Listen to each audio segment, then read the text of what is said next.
This is a Prinz astronomical telescope. This is exclusive to Dixon's, which was the distributor of these Japanese telescopes in the UK. It is a model number 330. It's quite common. And we are now going to unbox it. I've not used it, I've not opened it, so it was in storage. So let's see how it is. Okay, that's the way it looks. There is a polystyrene cover.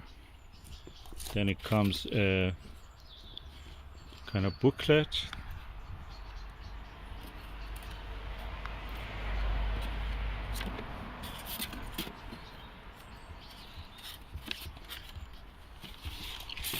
With a poster or kind of something like that. Oh, a moon map. So it does worth, all of this does worth this moon map. That's beautiful. And yet it's not finished. There is more publications here. There is another kind of poster again. Oh, that's interesting. Oh, that's the how the moon was explored. Beautiful, look at that. That's at least on its own £5 probably.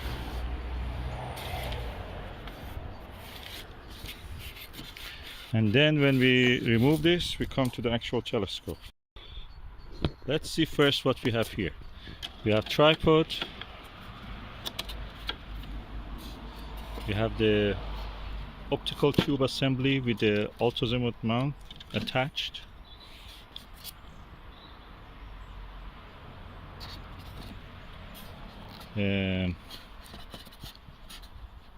Yeah, you have the slow motion controls.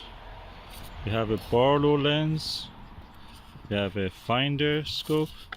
You have eyepieces 15mm, 6mm, 25mm. And we have all the screws for setting up. This is a lovely, oh look at that, star diagonal. And that's the tray for putting the eyepiece.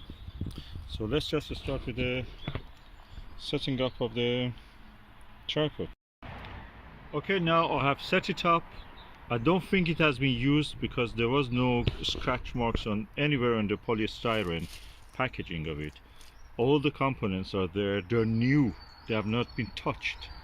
So this is a really rare specimen.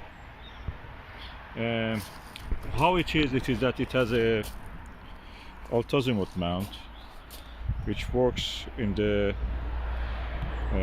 altitude with this.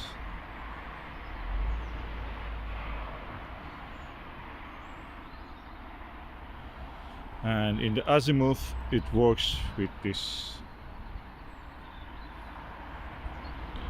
Simple design. It's a QC passed. Focal length is 110mm. Usually there are focal length 710mm. Usually there are 700. And the diameter objective is 60mm, made in Japan. And I can say that this is a good quality because there is a screw. It's a later model. There is a screw for the diagonal, also a screw for holding, two screws actually, for holding the eyepiece. Eyepiece looks new, and the same with the viewfinder. I have to tighten it up.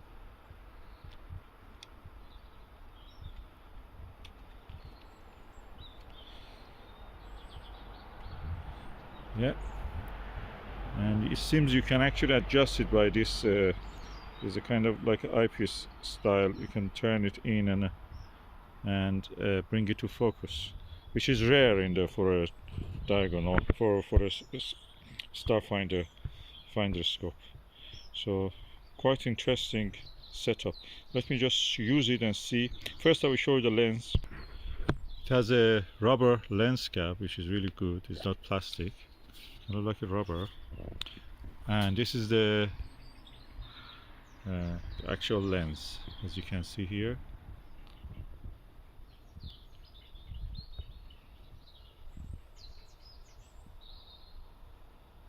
Finder scope is 5 times by 24mm, which is adequate.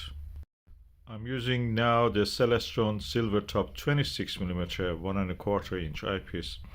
I use it with an adapter on this telescope, so you can actually see how a modern eyepiece will perform on this. I think that is actually good. The clarity and resolution is nice on this. I can compare it with some of the best telescopes that I've used. You can see enough details, although it's very dark actually. At the moment it's so dark. The sky is cloudy, it's near the sunset.